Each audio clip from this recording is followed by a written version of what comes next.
Salute, General, Iro, Musa, Etiquette. I'm affectionately referred to as General Etiquette, and I've been thinking.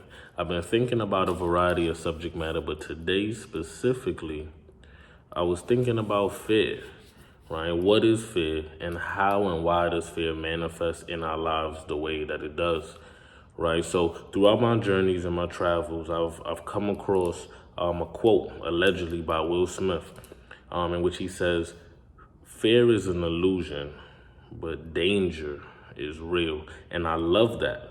I love that because to me, it sort of helps segue into the next thing that I wanted to talk about, right? Irrational thoughts. A lot of the times, a lot of the irrational thoughts that we have are fear based, right? And a lot of the times people, myself included, could end up feeling bad, right? Because the thoughts can be adverse to the way you normally carry yourself, right? They could run contrary to the way that you want to sort of conduct and do things. And I'll never forget, whilst I was working in the financial district, we had a training. And one of the people training us said, when you look at your mind, understand you are the CEO of your mind.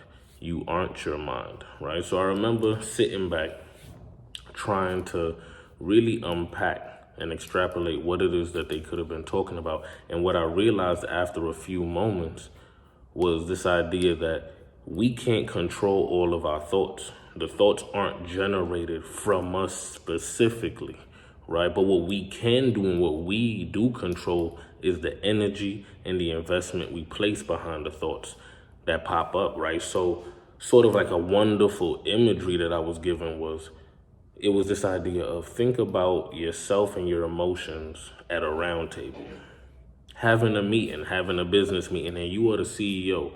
Now, as you go around from department to department and their voice their grievances and or concerns, it's up to you to decide what is legitimate and what is not, right? And that gets down to the power of separating yourself from the idea that you generate all of your thoughts. Because whenever you have an adverse thought or a thought that seems is kind of way out of left field, right, you'll start to judge yourself, right? You'll start to wonder what it is about you or in you that would have made you conjure up that for whatever reason. But like I said, what we have to understand is this idea that we aren't our thoughts, right? We are the CEO of our thoughts, right? So a lot of the times, right, this delves into this idea of fear, right? This fear-based thinking when it comes to our dreams, fear-based thinking when it comes to our everyday lived reality, right? This notion that we're looking through a lens when we're always asking ourselves, what if this goes wrong? What if this and this goes wrong? And while some may argue that's a form of self-preservation, because the question should prompt you to then do the things and put things in place to avoid whatever it is you think is cataclysmic and or problematic that's coming down the pipe, but that can become exhausting and stressful, right? One thing I'd also like to tell people is while you do introspection and while you're looking into self, you also want to understand the way you work.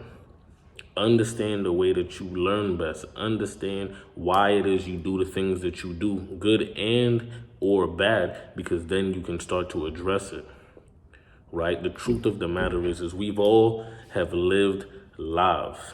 We have all in some way been affected by our community, our family, or just the people around us in general. We could all stand to talk to someone. A lot of the fear-based thoughts we have is because we sit with ourselves to our own devices, right? We sit with our own devices and we try to navigate our own landscape instead of sometimes seeking help. A lot of the fear-based thoughts and ideas come because we don't understand healthy ways of channeling that elsewhere and in another fashion, in another sense. So really and truly, the gist and the essence of my message today is, right, fear is an illusion, right? Because a lot of the times it's rooted in irrationalities. Danger is real. But what I also want to urge you to do is really dive into self and understand the fears that you have. Are you living from a scarcity perspective not in abundance,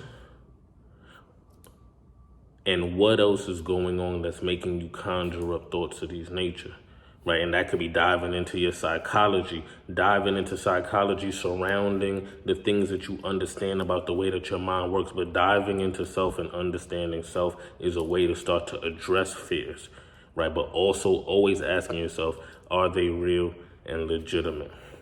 So yeah, like I said, I'm not here to make up your mind for you. I just want to have the conversation. You know what we do here, build community through thought-provoking discourse.